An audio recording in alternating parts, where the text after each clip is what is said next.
what's the single thing outside of voting yes that non-Indigenous people can do to make a significant change? And I'll give you complete licence to name 5 things if you want. But, I think it goes to the heart of the challenge of, we change the Constitution so infrequently, and that should absolutely be the case. It's the rule book.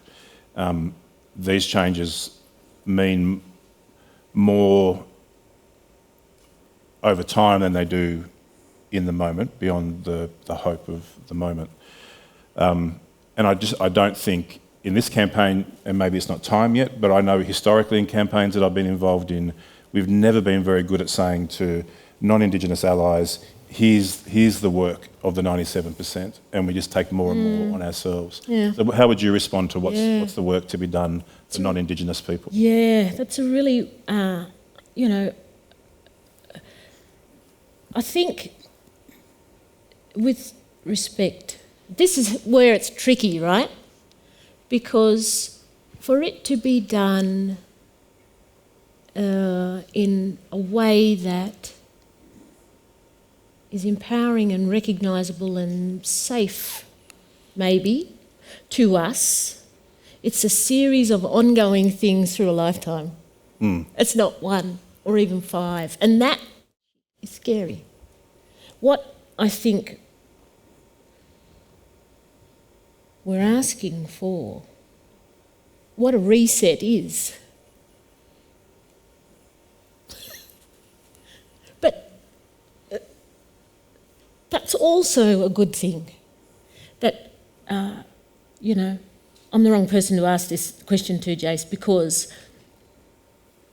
what I think I am interested in, and my family may be interested in, and my community might be on board for being part of, is a genuine relationship that is ongoing, that is not about things, that has give and take as a constant through the days we breathe and walk on country. That's a big ask.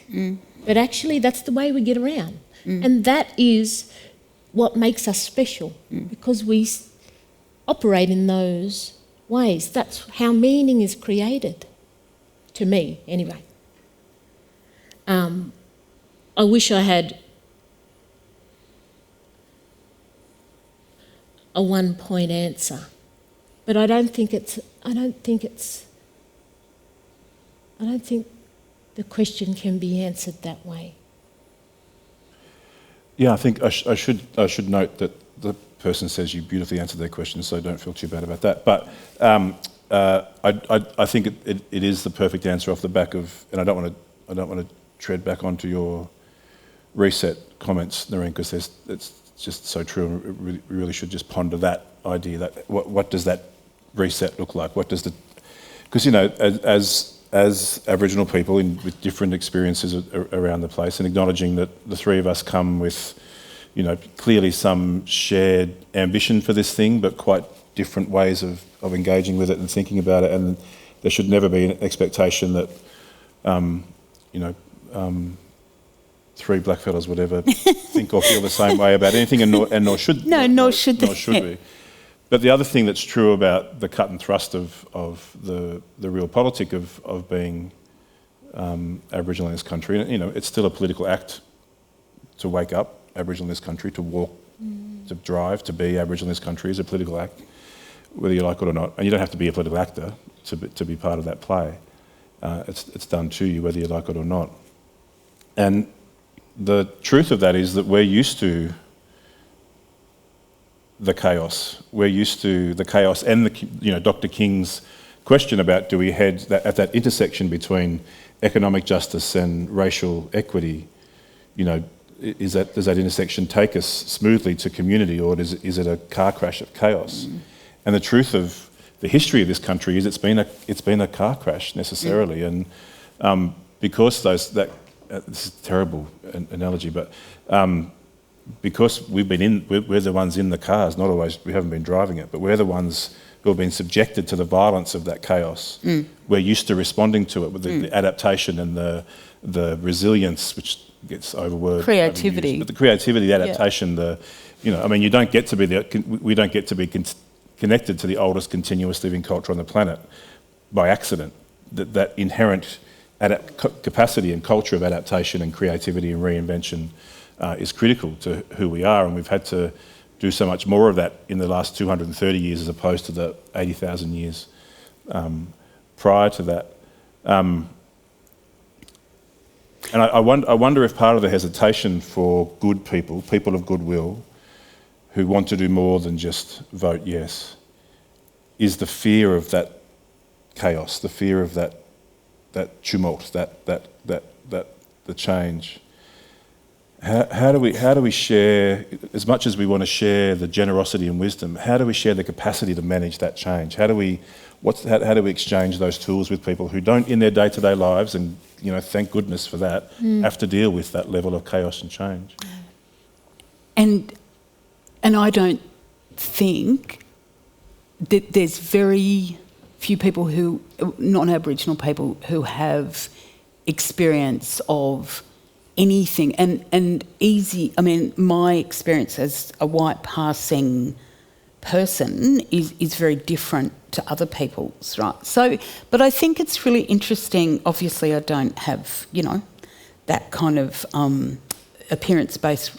My experience isn't that appearance-based racism, but I come from a family where some people do, right? So it's this bizarre experience. I was going to say it's so interesting to think about Dr. King, and he's talking about our referendum in the context of Dr. King, because really what you can do, he was so good at mobilising, right? And the African American experience of organising is extraordinary, and bringing allies in. And I reckon what you can do is, I've been involved in a lot of campaigns in my time, and they're hard and they're boring, right? So the real work is letterboxing, and it'll be phone banking, I would say, in this case. It'll be supporting the talks in your workplace, because wherever you work, especially corporate Australia, is wanting to be so involved in it. And that's an interesting development, even since Dr. King's day, of that kind of civil rights movement organising. But I think if you look at marriage equality, up front was Magda and all the LGBTQ plus people, as it should have been, but there was an army of... My favourite person that emerged during that period was Jeff the Plumber. Remember Jeff the Plumber, who went on Q&A and said, my son, I follow him on Twitter, we're really good mates, he said, one of my children can get married and the other can't. And so I think we need all of you people of goodwill to be involved in the campaign, as boring as that may be, to be talking to, in the Irish marriage equality campaign, their thing was getting LGBTIQ people to talk to relatives and say, but this is me you're talking about. So talking to people in community, not that there's that many black fellas who are going to walk around, I know, pinball and say, this is me. But, because you get chased out of the place anyway. Well, not me, but yeah. Anyway, but it's that stuff about the campaign will need that kind of mass mobilisation, I suppose, like Dr. King utilised so incredibly well. Yeah, and I guess, and the other tip, I guess, is not to wait to be invited. It's your constitution, it's our constitution, it's your constitution too if you're non-Indigenous.